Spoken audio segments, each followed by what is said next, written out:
Well, the boat was damaged a lot. I mean, here's some examples. There was no reason to cut this, but somebody just took a hacksaw and cut through it for no reason at all. There was no way this was getting in the way of anything. This was our electric chart system. And even though there was no information on it, they just took the screen, the flat screen, and they took it off. And all the binoculars are missing off the bridge. They stole those. They stole the clocks on the wall.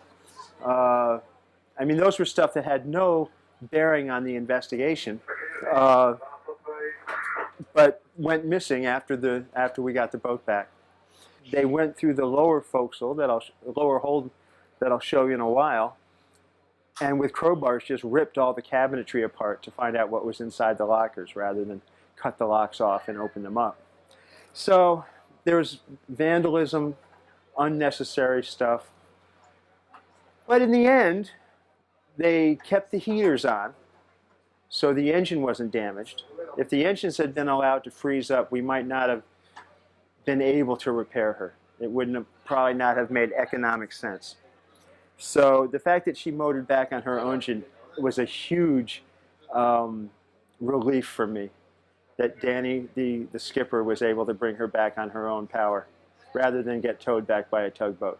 So I'm really glad about that. This room had some of the most dramatic damage. The door was beaten right out of the door frame because it was locked when the guards came on board.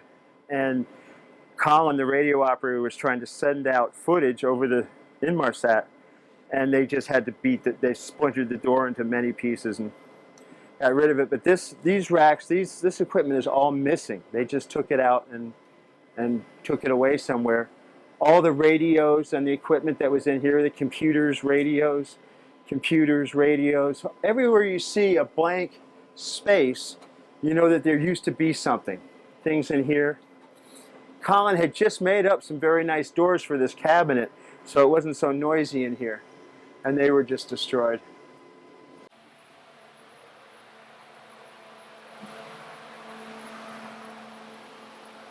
These are the walk-in refrigerators. And after the boat was seized, everything in here just rotted. So it was an incredible stinking mess. And you should really talk to one of the ship's crew who are on now to find out what that was like. That was just science experiments going off. And remember, this was in Russia over the winter. If it had been in Russia over the summer, it would have been things would have been growing out of the doors.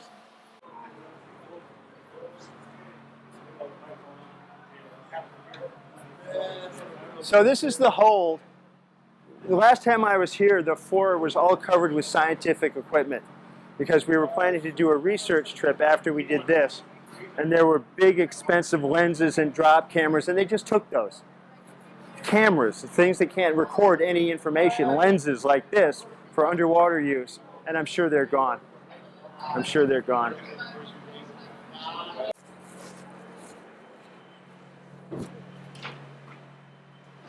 Oh, you repaired all this stuff. Wow, that's very impressive.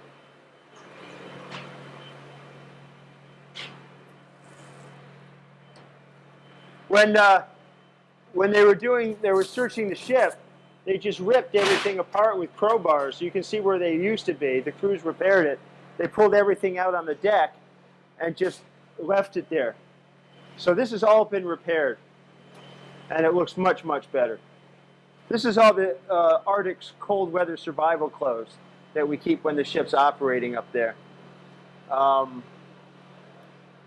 this was one of the cosmetically ugliest things. I mean, the dive locker up on deck also, they just pulled all the dive gear out, and for the next 3 months they just walked on it. They just left it on the deck. The most dramatic stuff is, the worst stuff is probably the cut antenna cables. They just cut them. They didn't bother doing anything else. They just cut them. The missing electronics equipment, the missing radio equipment.